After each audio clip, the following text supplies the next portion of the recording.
Nous allons parler aujourd'hui d'un autre thème, la lumière et l'optique, et d'un savant, Hassan ibn al-Haytham, qui est connu d'ailleurs en Europe sous son prénom, Hassan, qu'ils écrivent sous la forme Al-Hazen. Nous savons d'abord, premièrement, parce que comme on a dit, cette chaîne porte sur la technologie et les savants. La lumière et l'optique jouent aujourd'hui un rôle fondamental. Je vais donner quelques exemples que tout le monde connaît. Prenons par exemple l'Internet. Jusqu'ici, on l'obtenait par la DSL, c'est-à-dire par des fils électriques. Et maintenant, de plus en plus, on l'obtient par les fibres optiques qui permettent une plus grande rapidité et un débit plus élevé. Donc un exemple clair où les fibres optiques, c'est-à-dire l'optique, puisque c'est elle qui est à la base, jouent un rôle fondamental. Mais je pourrais donner d'autres exemples. Les lasers, dont tout le monde connaît l'importance aussi bien en médecine que dans l'audiovisuel, que dans la communication, etc. Donc, je pense qu'il n'est pas nécessaire d'aller beaucoup pour voir que la lumière et l'optique sont des éléments fondamentaux de notre vie quotidienne. Un autre exemple, j'y reviendrai tout à l'heure, c'est l'ordinateur quantique. Donc là, nous sommes dans des technologies du XXIe siècle. Alors, nous allons voir comment, et ça c'est très important, et c'est pourquoi d'ailleurs l'objectif de cette chaîne, la science ne naît pas à un moment donné. La science et la technologie sont une accumulation. Une accumulation qui prend parfois des siècles avant de donner ce dont je vous ai parlé aujourd'hui, les lasers, les fibres optiques, les ordinateurs quantiques, etc. Bon. Alors, où sont les fondements de l'optique? C'est là où intervient Hassan ibn al-Haytham, qui est né en 965 à Al-Basra et qui décède en 1039 au Caire, al-Qahira. J'ai trouvé quelque chose d'assez résumé. Alors, vous me direz pourquoi j'utilise toujours des sources européennes. C'est pour que on ne puisse pas nous dire que nous sommes subjectifs. Et donc, dans ce document qui s'appelle Mémo Larousse, il y a une partie relative aux découvertes et inventions, chronologiquement. Et donc, quelles sont les découvertes importantes entre l'an 801 et l'an 1200? Eh bien, ici, 965, 1039, nous trouvons vie du mathématicien, physicien et astronome arabe Ibn al-Haytham al-Hazen. Parmi ses 92 ouvrages connus se trouvent des commentaires critiques d'Aristote, d'Euclide et de Ptolémée. En optique, il énonce les lois de la propagation rectiligne, de la réflexion, de la réfraction de la lumière. Sa pensée inspirera Bacon, Kepler, Descartes et Huygens. Je crois que c'est assez résumé. Et juste à côté, donc dans cette page, on trouve la naissance de l'optique. C'est pourquoi je parlais tout à l'heure de fondement et on peut le considérer comme le père fondateur de l'optique moderne. Grâce à leur goût pour l'expérimentation, les Arabes ont joué un rôle déterminant dans la naissance de l'optique. Ibn al-Haytham en particulier s'oppose à l'idée d'origine grecque de rayons lumineux émis par l'œil de l'observateur. Propre, pour lui, la lumière possède une existence propre et elle est étrangère à celui qui la reçoit. Les rayons lumineux partent donc des objets pour arriver à l'œil, dans l'organe sensible et le cristallin. C'est Averroès, Ibn Rushd, 150 ans plus tard, qui reconnaîtra le premier que l'organe sensible de l'œil est la rétine. Les écrits d'Ibn al-Haytham mentionnent les lois de la réflexion et de la réfraction. Cette dernière étant due à ce que les corps diaphanes opposent à la lumière qui les traverse une résistance qui dépend de leur structure. Il compose aussi les premières discussions sur l'arc-en-ciel, la nature des couleurs et celle de la lumière, considérées comme matérielles et se propageant à très grande vitesse en ligne droite. Voilà donc très rapidement plusieurs lois qu'on peut considérer comme des lois fondamentales de l'optique et qui sont énoncées ici. Comment Ibn al-Haytham est arrivé à ces lois? Et ça va nous amener à un autre élément important. Comme je le disais tout à l'heure, il est né à Al-Basra, dans la Mésopotamie, l'actuel Irak, et il passe sa jeunesse entre Al-Basra et Bagdad. Il lit beaucoup. Il connaît les langues. Il lit des œuvres en syriaque, en persan, en hindou, et évidemment les œuvres qui sont écrites en arabe. Donc c'est un encyclopédiste, comme on l'a dit, qui est à la fois physicien, astronome, mathématicien, mais son apport principal est dans le domaine de l'optique. Alors comment cet apport est venu? Celui qui gouvernait l'Égypte à l'époque, c'est-à-dire Al-Hakim bi Amrillah, lui demanda de venir et lui demanda de résoudre un problème qui l'ennuyait, celui des inondations du Nil. Évidemment parce que ces inondations inondaient les récoltes, etc., etc. Très bien. Ibn al-Haytham fit donc un long voyage le long du Nil. Il découvrit les trésors architecturaux pharaoniques, etc. Mais il arriva à la conclusion qu'il était impossible, avec les moyens dont on disposait à l'époque, de régler ce problème des crues et des inondations du Nil. D'ailleurs, entre parenthèses, ce problème ne sera réglé que beaucoup plus tard, c'est-à-dire au XXe siècle, avec le barrage sur le Haut-Nil, le barrage d'Aswan, Sed al-Ali. Ibn al-Haytham revient donc chez Al-Hakim et lui dit qu'il ne peut pas réaliser cette opération.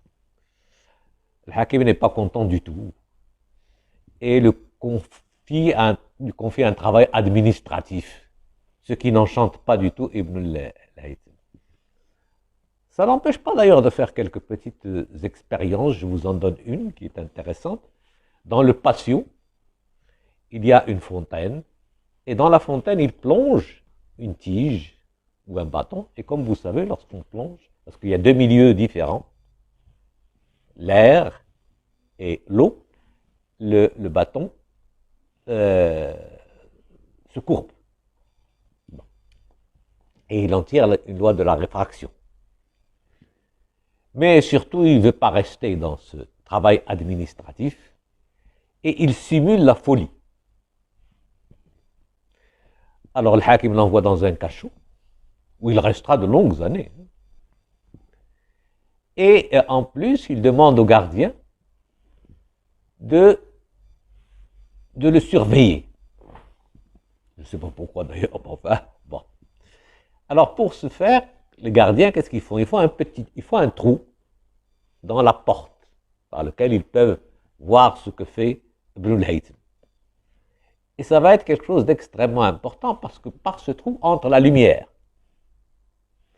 Et lui, donc assis dans son cachot, et dans le cachot, vous savez, il y a de la poussière, il voit que la lumière se propage en ligne droite. de manière rectiligne.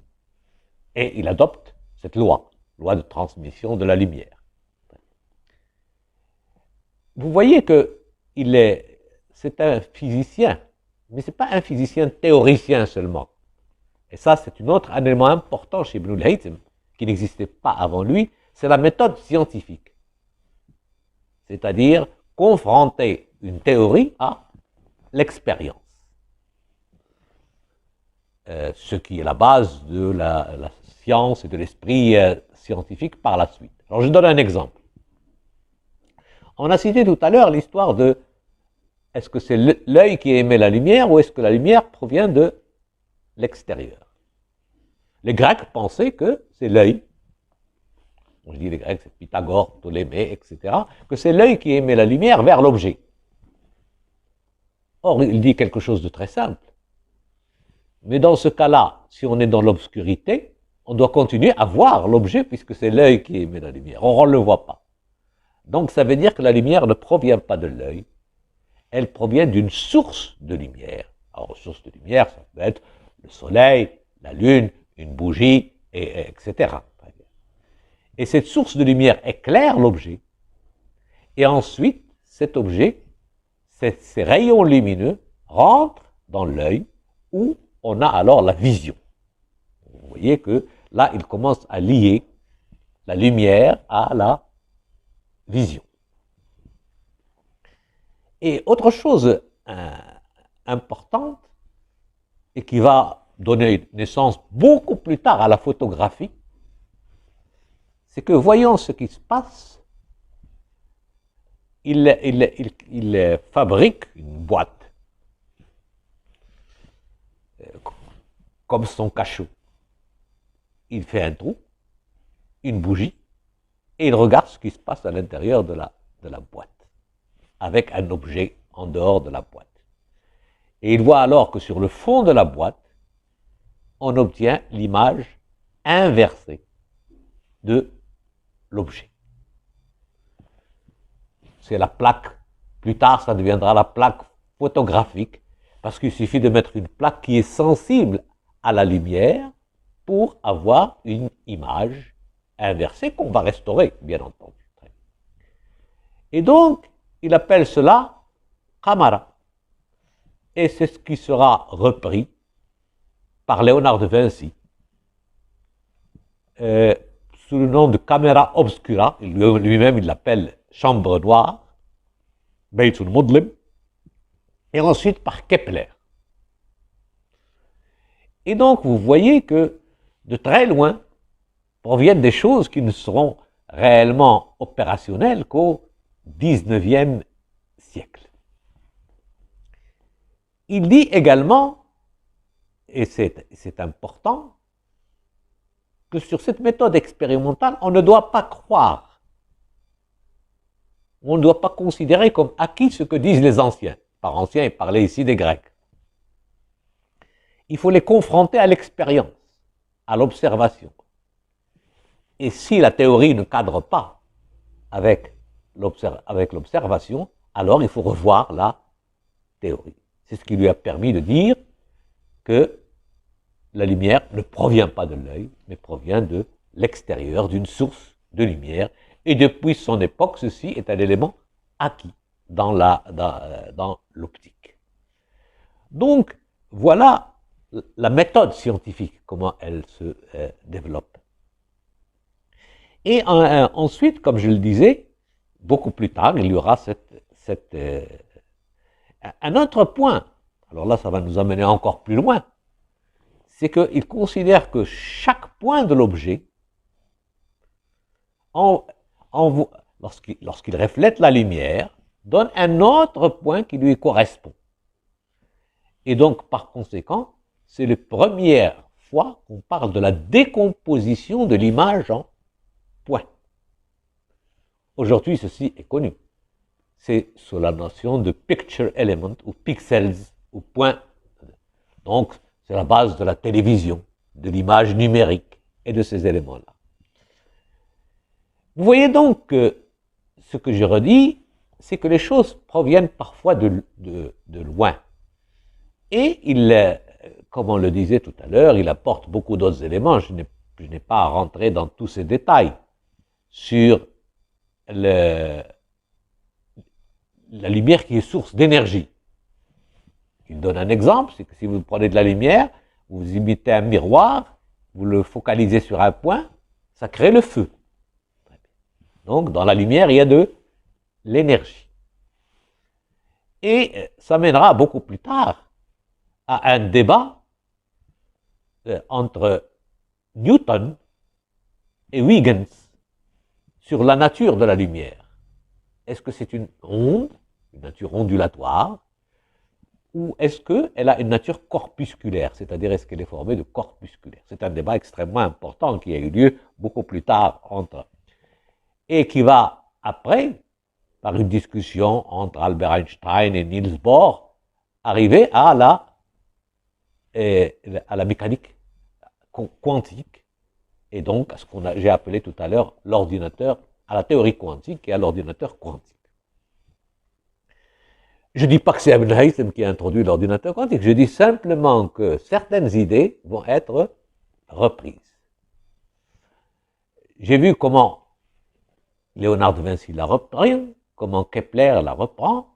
Je voudrais ajouter ici que la méthode, l'expérimentation, qui est une méthode fondamentale pour la science européenne par la suite, elle est formulée encore de manière plus nette par Roger Bacon, universitaire d'Oxford, qui se fonde beaucoup sur les écrits d'Al-Hazen, d'Ibn al-Haytham, et insiste sur cette méthode expérimentale. Je crois que là, nous avons donc deux éléments très importants dans l'histoire des sciences. Un, les lois de l'optique. Alors, elles porteront ensuite d'autres noms, loi de Descartes, etc. Bon, très bien. Parce qu'il a une influence sur Descartes. Les lois de Descartes sur la transmission de la lumière, sur la réfraction, sur la réflexion, sur la propagation, proviennent de l'Haytham. Et la méthode scientifique, c'est-à-dire l'expérimentation confrontée à la réalité. Nous avons donc un esprit rationnel, scientifique. Voilà, et donc il reste dans ce cachot. Il fait d'autres découvertes. Et il reste dans ce cachot jusqu'au décès de Al-Hakim.